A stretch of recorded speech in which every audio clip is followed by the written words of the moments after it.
Hello दोस्तों, स्वागत है आपका अपने डेली करंट अफेयर्स की क्लास में। मैं बहुत बहुत स्वागत करता हूं आपका और प्रार्थना करता हूं। तो चलिए दोस्तों, पूरे जोश के साथ आज के सेशन का आगाज करते हैं। हमारा पहला प्रश्न है, इंदिरा गांधी प्यारी बहना सुख सम्मान निधि योजना की घोषणा किस राज्य के मुख्यमंत्री ने की है? 1. पंजाब, 2. हरियाणा, 3. उत्तर प्रदेश, 4. हिमाचल प्रदेश। सही उत्तर है हिमाचल प्रदेश। आगे हम इंदिरा गांधी प्यारी बहना सुख सम्मान निधि योजना के कुछ अन्य बिंदुओं को समझ लेते हैं।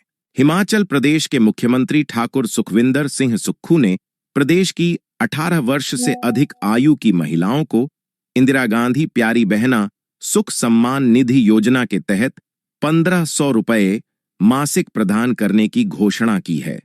उन्होंने कहा कि इस योजना को लागू कर प्रदेश सरकार ने अपनी 5वीं चुनावी गारंटी पूरी की है।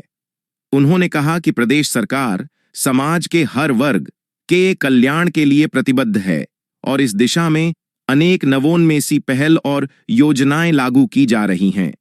उन्होंने कहा कि इस योजना के तहत 800 करोड़ रुपये से अधिक वार्षिक व्यय होगा और लगभग 5 लाख महिलाएं लाभान्वित होंगी।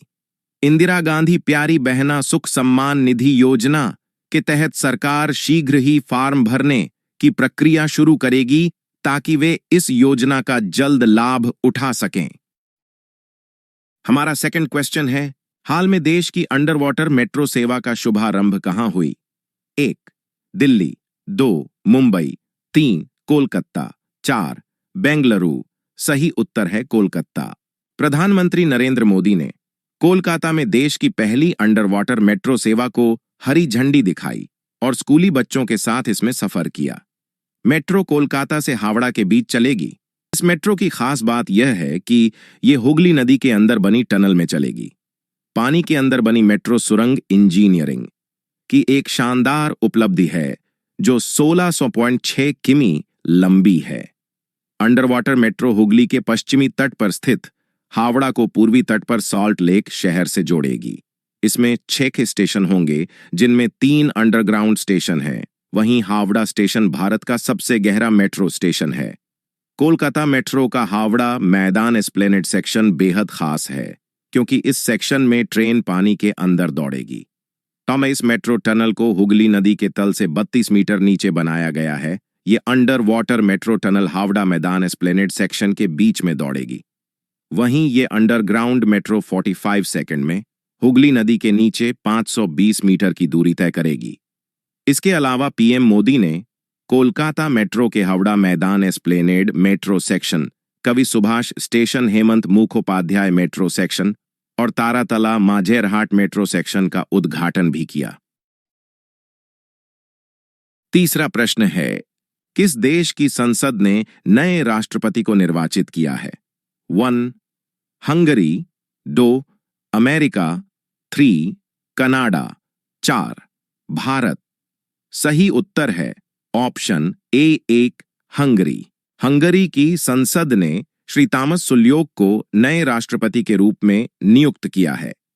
देश के पूर्व राष्ट्रपति ने एक बाल यौन शोषण मामले में एक आरोपी को दी गई माफी पर उठे विवाद के बाद इस्तीफा दे दिया था। सांसदों ने गुप्त मतदान में तामस सुल्योक के नाम पर मोहर लगाई। पेशे से वकील सुल्योक हंगरी संविधान अदालत के प्रमुख रहे हैं। अनेक विपक्षी दलों ने मतदान में भाग नहीं लिया। सुल्योक को सबसे अधिक 134 मत प्राप्त होने पर राष्ट्रपति निर्वाचित कर लिया गया।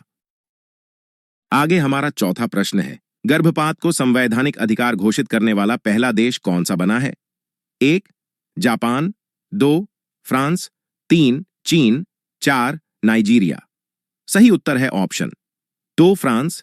गर्भपात अब फ्रांस में एक संवैधानिक अधिकार है। 4 मार्च की शाम फ्रांस की संसद ने एक ऐतिहासिक साझा सत्र में महिलाओं को गर्भपात का फैसला लेने की गारंटीड आजादी दी। सत्र के भीतर और बाहर हर जगह उत्सव मनता नजर आया। फ्रांस विश्व का ऐसा पहला देश बन गया है जिसने गर्भपात के अधिकार को अपने संविधान में शामिल किया है। 17 सांसदों और सेनेटरों ने प्रस्ताव के समर्थन में वोट किया। विरोध में बस 72 मत पड़े। संसद की ऊपरी सदन सीनेट और निचली सदन नेशनल असेंबली में पहले ही इसे मंजूरी मिल चुकी थी। संवैधानिक बदलाव के लिए साझा सत्र में मंजूरी मिलने की जरूरत थी। वोटिंग के नतीजों की घोषणा करते हुए जब फ्रेंच नेशनल असेंबली की अध्यक्ष येल ब्रून पीवे ने कॉन्स्टिट्यूशनल बिल के पारित होने की घोषणा की तो सदन में बैठे सांसद और सेनेटर ताली बजाते हुए अपनी कुर्सियों से उठ खड़े हुए। कुछ सांसद इस यादगार पल को मोबाइल कैमरे में कैद करते दिखे। कई सांसद गले मिली। प्रधानमंत्री गैब्रिएल अताल ने कहा, हम तमाम महिलाओं को यह संदेश दे रहे हैं, आपका शरीर सिर्फ आपका है और किसी को भी यह हक नहीं कि वो आपके बदले इसे नियंत्रित करे। आगे हमारा 5th प्रश्न है, बीएसएफ की पहली महिला स्नाइपर कौन बनी है? 1. सुरेख यादव, 2. जय वर्मा सिन्हा, 3. अदिति अशोक, 4. सुमन कुमारी। राइट आंसर है सुमन कुमारी। महिलाएं हर क्षेत्र में पुरुषों से कदम मिलाकर चल रही हैं। उसी की एक मिसाल सीमा सुरक्षा बल बीएसएफ में भी देखने को मिली। बीएसएफ की सब इंस्पेक्टर सुमन कुमारी सीमा सुरक्षा बल की पहली महिला स्नाइपर बन गई हैं। सुमन ने हाल ही में इंदौर के central school of weapons and tactics CSWT में 8 सप्ताह का स्नाइपर कोर्स पूरा किया और प्रशिक्षक ग्रेड हासिल किया। हिमाचल प्रदेश के मंडी जिले की रहने वाली सुमन एक साधारण परिवार की बेटी है। आगे हमारा 6th प्रश्न है, 5वां। राष्ट्रीय युवा महोत्सव 2024 का आयोजन कहां किया गया है?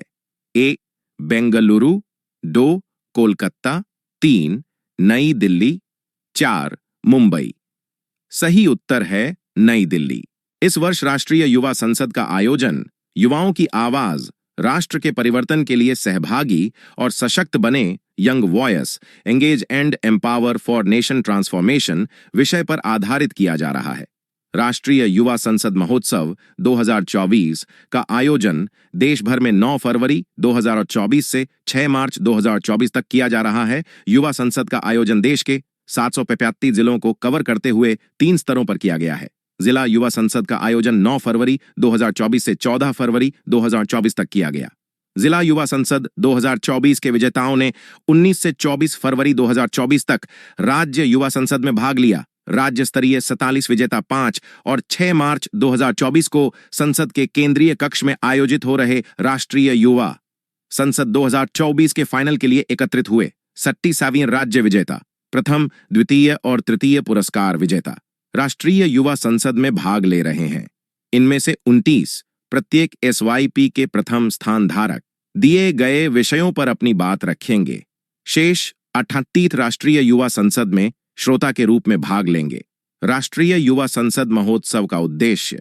प्रतिवर्ष आयोजित किए जाने वाले राष्ट्रीय युवा संसद महोत्सव के उद्देश्यों को निम्नलिखित बिंदुओं में देखा जा सकता है। इन युवा संसदों का उद्देश्य लोकतंत्र की जड़ों को मजबूती प्रदान करना, अनुशासन, दूसरों के दृष्टिकोण के प्रति सहनशीलता की स्वस्थ आदतें विकसित करना, युवाओं को संसद की प्रथाओं और प्रक्रियाओं के बारे में जानने में सक्षम बनाना है। युवा संसद सक्रिय नागरिकता के महत्व के बारे में जागरूकता उत्पन्न करने तथा युवा संबद्धता और भागीदारी को बढ़ावा देने में भी मदद करती है। लोकसभा अध्यक्ष ओम बिरला और केंद्रीय युवा कार्यक्रम और खेल मंत्री अनुराग सिंह ठाकुर ने आज नई दिल्ली में संसद भवन के सेंट्रल हॉल में राष्ट्रीय युवा संसद महोत्सव 2024 के समापन समारोह को संबोधित किया। सभा को संबोधित करते हुए ओम बिरला ने सभी प्रतिभागियों और विजेताओं को बधाई दी। उन्होंने कहा कि सेंट्रल हॉल का एक इतिहास है और आजादी के बाद संविधान निर्माण में इस हॉल की अहम भूमिका थी।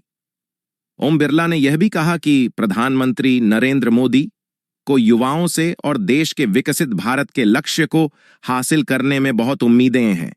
उन्होंने यह भी कहा कि युवाओं की सोचने की क्षमता, कुछ नया करने की क्षमता और काम करने का उत्साह 2047 तक भारत को विकसित भारत बनाने में महत्वपूर्ण भूमिका निभाएगा। उन्होंने आगे कहा कि भारत न केवल एक विकसित भारत बनेगा बल्कि पूरी दुनिया को रास्ता भी दिखाएगा। उन्होंने कहा कि भारत आज आधुनिकीकरण की ओर बढ़ रहा है और साथ ही अपनी विरासत को भी बरकरार रख रहा है। उन्होंने प्रतिभागियों से सरकारी नीतियों को स्थानीय भाषा में लोगों तक पहुंचाने के लिए YouTube जैसे विभिन्न प्लेटफार्मों का उपयोग करने का भी आग्रह किया। उन्होंने युवाओं से टीम के नेतृत्व वाले नेतृत्व पर ध्यान केंद्रित करने का भी आग्रह किया और कहा कि आज बनाया गया नेटवर्क जीवन में आपका नेट वर्थ होगा।